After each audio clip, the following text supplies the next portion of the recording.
Ghost Reaper definitely is an interesting card. It's one of the only hand traps that is actually proactive and doesn't have to wait until your opponent does something specific for you to be able to use it. As long as your opponent controls more monsters than you do, you can discard it and then apply its magic. Basically, you reveal a card from your extra deck and then your opponent has to reveal his extra deck and then banish every single card from the extra deck that matches the same name of that card you revealed. So in other words, this card is really good in mirror matches, especially when the deck in question really needs one specific card in the extra deck in order to function.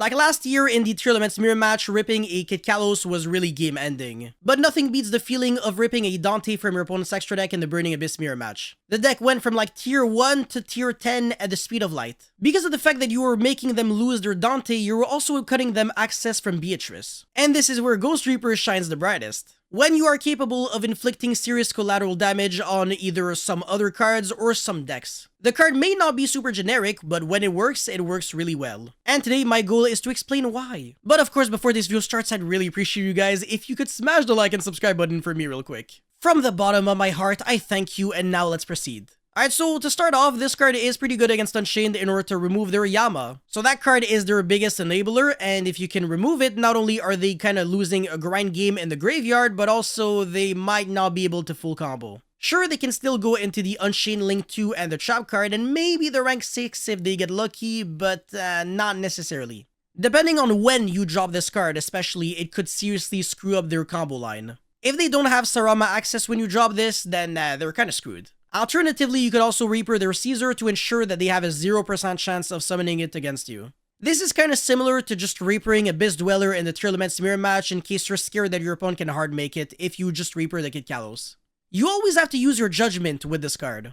I say that because sometimes the correct play is extremely weird.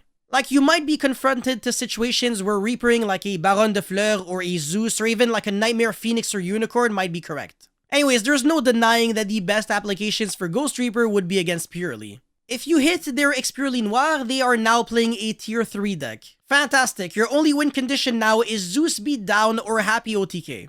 Zeus Beat Down doesn't really scare me too much, and Happy OTK doesn't really work if I'm not committing to the board.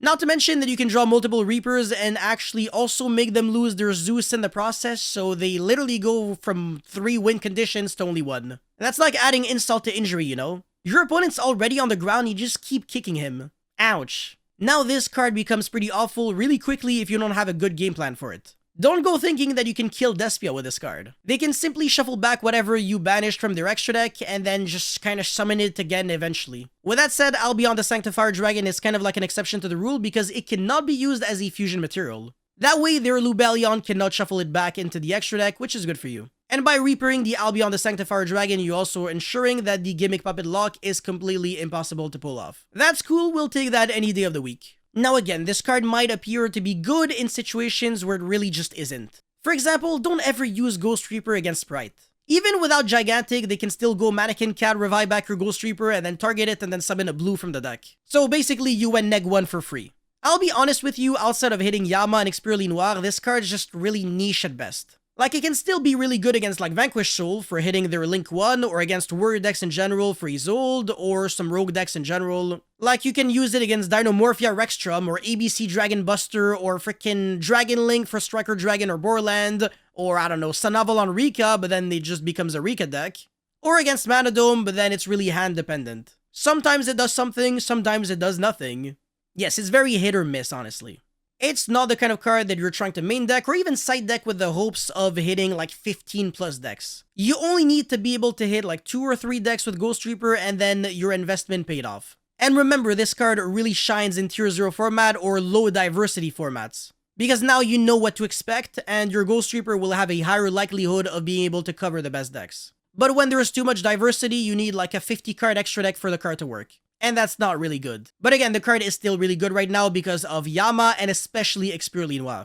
Anyways, that's all I had for this video, so guys, thank you so much for watching. Don't forget to like and subscribe and let me know your thoughts about Ghost Reaper in the comment section below. And I'll see you guys very soon. Peace.